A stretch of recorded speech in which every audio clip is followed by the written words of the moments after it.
So we've covered the different sides of the debate over revolution. So this should hopefully give you some context into why Thomas Paine, who wrote Common Sense, is making all of these arguments, these cases for going to war against Britain and revolution. Remember, a lot of the colonies weren't even under British control technically, because they were under British control depending on where they lived, but they weren't from England per se. They might have been from somewhere else. So he's again trying to cohere the reasons for revolution and convince everyone to join together and that it's worth the risk. So something I would have had y'all do in a group activity is find 2 arguments that Paine makes for why America must become independent from Britain, and there are many of them. And they're very important, so you may want to have those at the ready at some point. Just saying. Okay, so it did lead to open revolt, and the anti-British resistance kicked things off with some armed skirmishes. So skirmish being just like kind of a small battle.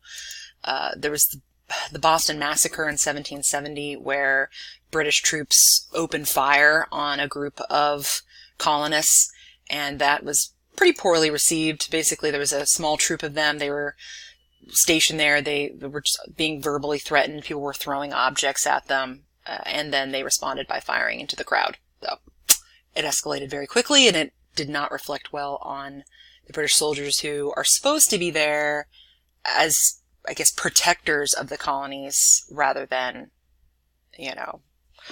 shooting people. To serve and protect, right? Sort of.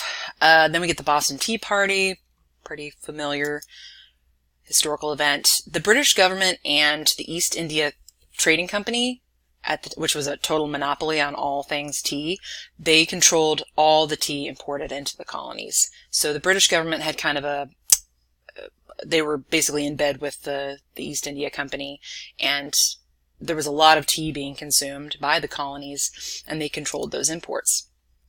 And officials in Boston refused to return 3 shiploads of taxed tea to Britain, and a group of colonists boarded the ships and destroyed the tea by throwing it all into the Boston Harbor, which obviously was, wasted a lot of very expensive tea.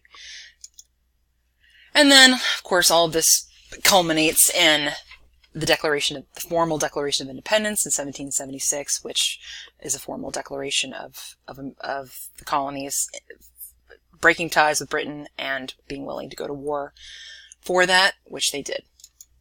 So the 2 sides of the Revolutionary War, of course, we've got the redcoats, the British on one side, the colonists, the patriots on the other. So redcoats called that for pretty obvious reasons, but also they had hired Hessians, which were German mercenaries, to do a lot of the fighting for them, and that really wasn't the best move on their part, because A, it was expensive, and B, hired soldiers, mercenaries, they don't have quite the zest for the passion for the cause. They're just doing it for the money. So, and then anyone who was loyal to the British cause, any of the colonists who were loyal to the British cause, and there were plenty of them, they were called Tories. And the British really thought that this was going to be a quick, decisive victory. They were like, okay, we're just going to go in there and we're going to show them who's boss and nip this in the bud. They expected a brief campaign, decisive victories, because they were a really, really powerful military force at the time. They had colonies all over the world, and they maintained it through this force, but they stretched themselves too thin. Also, look at what they were wearing. I mean, they don't exactly blend in. It makes them a very easy target. And their method of warfare at the time was basically just to meet on a battlefield, march in a straight line, kind of sweeping slowly forward toward the other side, while both sides do the same thing, kind of shooting back and forth. And that's what they thought was going to happen, and that's not what happened. Instead, they were sticking out like sore thumbs and pretty easy pickings. So they figured the war was going to be over by 1776. They, again, were just, that's all they planned for. That's all they budgeted for. And the current king at the time, King George III, a big part of the failure on the part of the British Empire was that that the monarch at the time, this was kind of the world's worst kept secret, but probably due to congenital issues because of all of the inbreeding that was happening with the royal families and, who knows what. He was,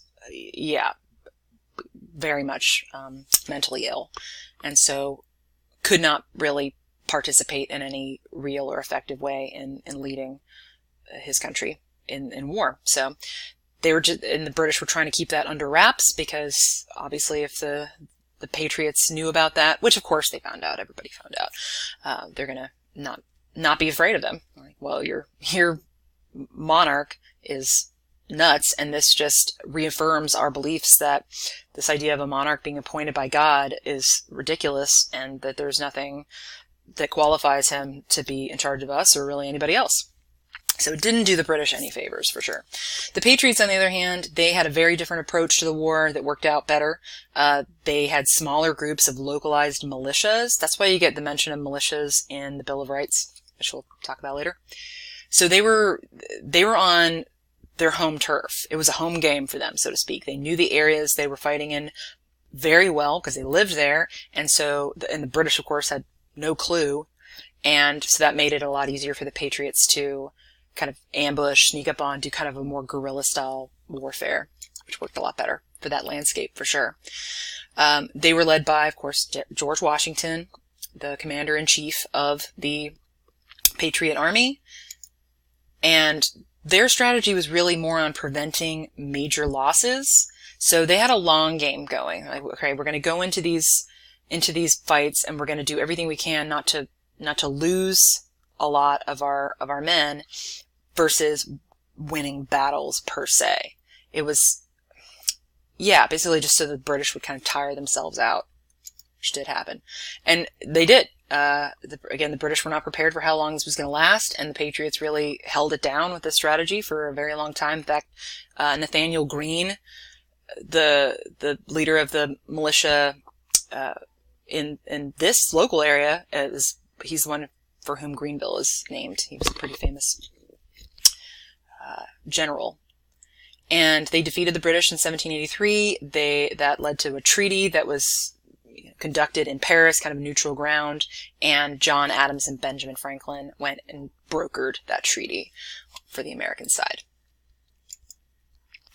So now that they are officially their own nation, now they've got to go about creating a national identity, and it's going to be really key to success, because there's a lot that could go wrong. I mean, there've been plenty of revolutions over the course of history, but I think we can pretty safely say that this was one of the most successful in the long run.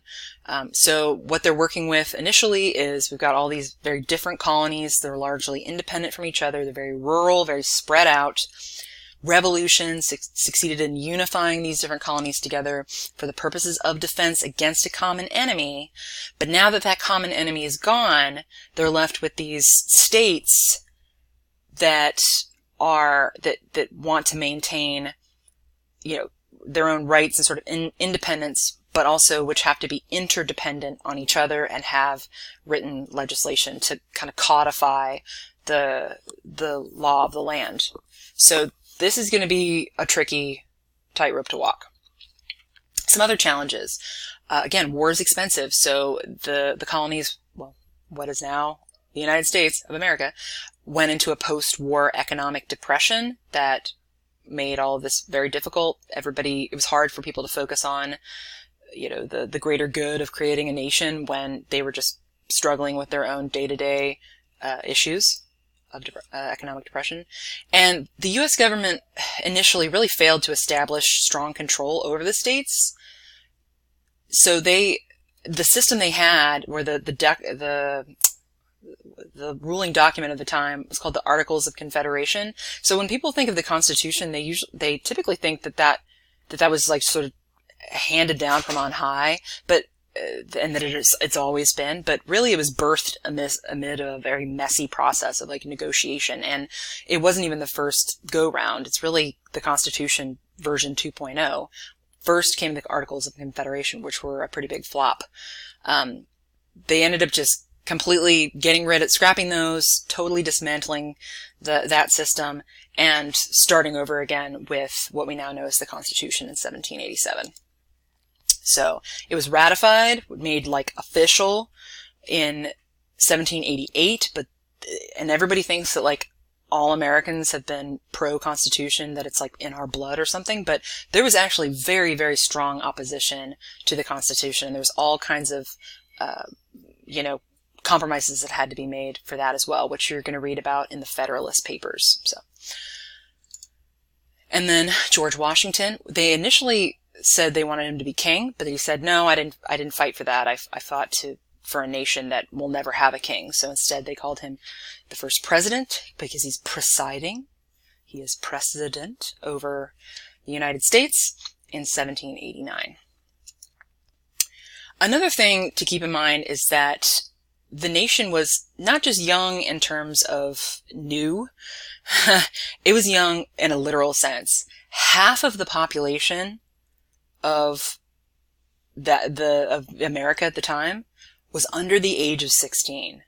Just imagine that for a second. That's a lot. Half the population are children.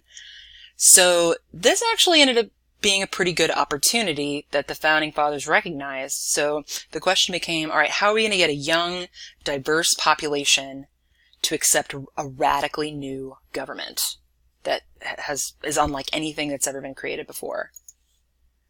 Well, how do we impose values on young people today? We do it with an educational system. So this is where we get basically the public school system.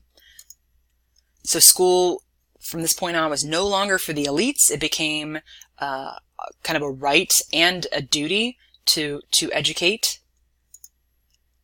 in the service of the public purpose. A well-educated society, they argued, is absolutely necessary for maintaining a strong democracy. This led to big changes.